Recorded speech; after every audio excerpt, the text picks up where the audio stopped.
Bersama saya Gede Satria, inilah Breaking News. Selamat datang sang juara. Ini kan masalah kebanggaan rakyat terhadap timnasnya.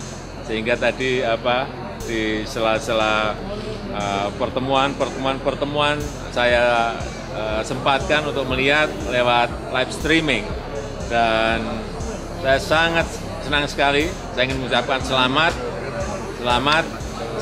untuk timnas, dan ini ada sebuah awal yang baik. Semoga nanti di Thailand juga tetap menang lagi. Kita juga perlu memberikan apresiasi kepada semua pemain dari timnas Indonesia yang membela timnas Indonesia selama ini, dan juga tentunya kepada Shin Tae-yong, karena ya berkat mereka lah, berkat kesatuan di antara mereka, jadi kesatuan di antara para pemain dan juga dengan jajaran pelatih lah, sekarang kita melihat ada progres dari Indonesia. Jadi setelah dijalankan proses dengan mengandalkan mayoritas pemain-pemain muda, kemudian ada progres. Yang pertama dilihat dari ranking FIFA yang ya bisa juga dikatakan meroket ya dalam beberapa tahun terakhir, karena ya nggak begitu gampang sih untuk bisa naik peringkatnya cukup signifikan ya, dan saya pikir gak ada salahnya juga jika kita menyambut ranking FIFA Indonesia yang sekarang sudah berada mendekati 100 besar dengan positif, dan juga kita harapkan ya rankingnya akan terus naik. Nah, dan seperti yang tadi saya katakan, gak penting-penting amat ranking FIFA ini, tapi ya ranking FIFA ini sebetulnya juga vital bagi para pemain dari Indonesia yang ingin berkarir di luar negeri ya. Teman-teman tahu juga kan, jadi tentu klub-klub yang ingin merekrut para pemain Indonesia melihat juga ini rankingnya di mana. Jangan sampai nanti pemain tersebut sulit mendapatkan izin kerja. Sekarang achieve-nya sesuai nggak dengan apa yang dia omongkan dengan target? Dia bilang draw lawan Irak, menang lawan Vietnam, kalah lawan Jepang. Oke. Iya kan? Orang terus mengabaikan bahwa kita sebetulnya lolos disundul sama Kirgistan. Itu fakta.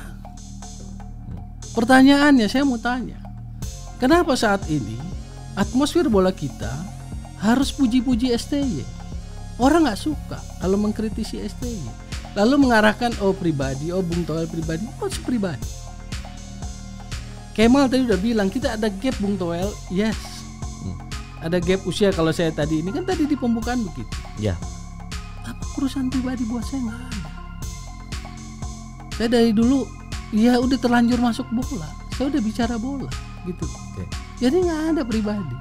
Apakah memang kita harus baik-baik, muji-muji, sementara media pun seolah-olah dikondisikan, media sosial pun dikondisikan. Kalau tutup mata sama itu, menurut saya sih itu fakta. Media terkondisikan, media sosial terkondisikan. Enggak. Lu masih ingat bahwa sebelum kita bertanding di Piala Asia, kita itu diremehkan oleh pandit dari Amerika. Tahu kan? Beredar semua. Itu gue bikin video juga. Gue bilang utarakan ke pemain, pasti ada pemain yang nonton. Lu jangan mau harga diri lu diinjek-injek. Setelah kita bermain, orang yang sama yang menghina Indonesia itu memuji Indonesia. Mantan pemain timnas mantan pemain timnas Vietnam memuji Indonesia. Pemain Jepang memuji Indonesia. Kita lawan rank 146. Mereka nggak main parkir bis loh. Mereka berani menyerang. Mereka bermain positif football. Itu dipuji sama pemain Jepang. Itulah salah satu alasan kenapa jalannya sudah benar. Bahwa kita masih belum mendapatkan yang apa kita inginkan ya, karena ini proses.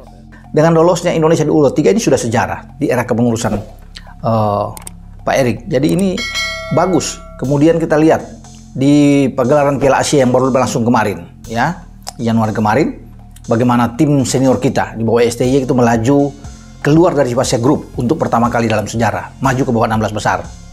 Selama ini kita tidak pernah ya lolos dari fase grup. Misalnya kalau bicara dari fase grup, memang sebelumnya ada kita bisa langsung ikut, tetapi kita tidak melalui fase grup. Ya, sekarang kita lolos. Ya, apapun yang harus dikatakan orang bisa bilang ada bantuan siapapun, tetapi kita bisa mengalahkan Vietnam. Setelah 8 tahun kita tidak bisa mengalahkan Vietnam.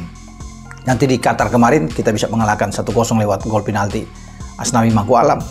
Ya, kita bisa mencetak gol dalam setiap pertandingan di fase grup. Memang kalah 3-1 dari Irak, kemudian kalah 3-1 juga dari Jepang. Kita sudah berada di 16 besar. Ini suatu prestasi di era kepengurusan PSSI bersama dengan Pak Erick Thohir yang hanya 1 tahun. Ya, Nah, bagaimana untuk lanjutan ke depan? Pak Erik tetap berkomitmen untuk membawa Indonesia terbang tinggi. Bukan saja bicara di ASEAN, tapi dia ingin untuk bisa bicara di level Asia.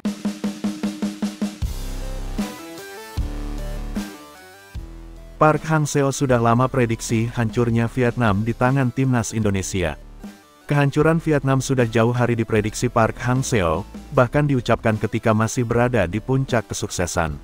Kekalahan dari timnas Indonesia yang berbuntut kegagalan di Piala Asia 2023 ternyata memiliki dampak luar biasa terhadap sepak bola Vietnam. Hingga momen puncak kejatuhan Vietnam seperti yang sudah diprediksi jauh sebelumnya oleh sang mantan pelatih, Park Hang-seo. Ya, Park Hang-seo sudah lama memperingatkan bahwa akan ada waktu di mana Vietnam mengalami kehancuran di level tim nasional. Karena itu, Park Hang-seo tak mau banyak sesumbar dengan prestasi yang ia torehkan bersama Vietnam, mengingat ada hal yang dikhawatirkan. Yakni masa di mana kehancuran tengah melanda sepak bola Vietnam, dan menurut publik lokal masa itu sedang terjadi sekarang. Mayoritas publik Vietnam merasa kualitas Philippe Troussier masih di bawah pengganti Park Hang-seo, maka wajar banyak kritik yang menyerangnya. Hasrat selalu memetik kemenangan dalam pertandingan yang diinginkan publik Vietnam masih belum bisa diwujudkan Troussier. Apa yang baik hari ini juga bisa jatuh ke neraka suatu hari nanti, ucap Park Hang-seo seperti dikutip dari Soha.vn. Itulah sepak bola, semuanya diputuskan dalam 90 menit. Saya mencoba menjalani kehidupan normal karena saya tahu yang terkenal itu seperti kepulan asap, imbuhnya. Riwayat mentereng Park Hang-seo melawan timnas Indonesia pun runtuh oleh Troussier yang sudah 2 kali menelan kekalahan dari skuad Garuda. Pertama di semifinal SEA Games 2023 dengan skor 2-3, kemudian yang kedua di babak penyisihan grup Piala Asia 2023 dengan skor 0-1. Media Vietnam, Soha.vn, bahkan menyebut Troussier dan tim asuhannya butuh dukungan spiritual yang cukup untuk bisa menghadapi timnas Indonesia nanti. Belakangan ini Troussier dan timnya harus menanggung banyak kritikan bahkan berpaling dari beberapa fans, tulis Soha.vn. Jika tidak mendapat dukungan spiritual yang cukup, Coach Troussier dan timnya akan sulit memiliki tekad dan ketabahan tertinggi dalam menghadapi tekanan dari Indonesia, imbuhnya. Vietnam akan kembali bertemu timnas Indonesia dalam laga lanjutan fase grup putaran kedua kualifikasi Piala Dunia 2026. 2 pertandingan beruntun melawan timnas Indonesia di babak tersebut akan berlangsung pada 21 dan tanggal 26 Maret tahun 2024. Pertandingan pertama digelar di Stadion Utama Gelora Bung Karno SGBK, Senayan, Jakarta. Sementara itu, laga kedua digelar di Hanoi, Vietnam, tepatnya di Stadion Maidin. Berita selanjutnya, 4 tahun latih timnas, Shin Tae-yong ungkap keistimewaan ini selama di Indonesia.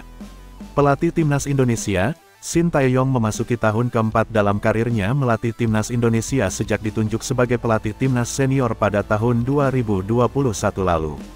Melansir dari laman resmi PSSI.org, kendati belum mempersembahkan 1 gelar pun bagi Indonesia, akan tetapi dirinya sukses menanamkan pakem baru dalam sepak bola modern di Indonesia yang mulai menjadi acuan dalam perkembangan dalam negeri.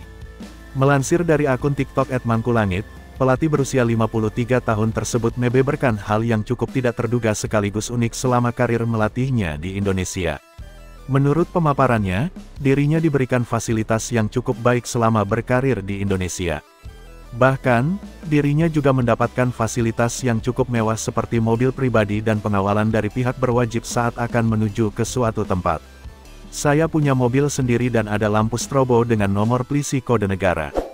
Jadi setiap saya berpergian akan ada suara, bip bip bip, tidak semua orang boleh menggunakan kendaraan negara. Jalan kemudian terbuka dari kemacetan dan saya melewatinya dengan suara sirine, saya merasa seperti sangat besar, ujar Shin Tae-yong. Anggap fasilitas tersebut lebih baik saat tangani timnas Korea Selatan.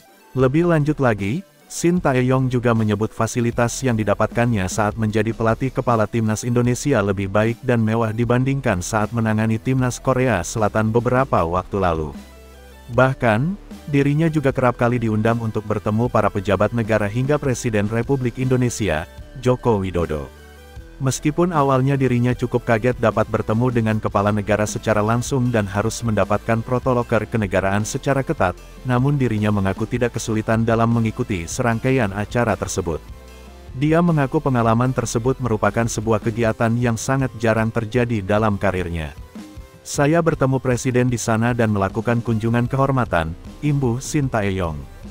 Jika melihat segala fasilitas dan sarana-prasarana yang diberikan kepada Shin Tae-yong tersebut, wajar saja jika banyak pihak yang berharap pelatih asal Korea Selatan tersebut mampu membawa timnas Indonesia untuk melangkah lebih jauh lagi dan tidak hanya melulu soal prestasi berupa trofi atau gelar juara.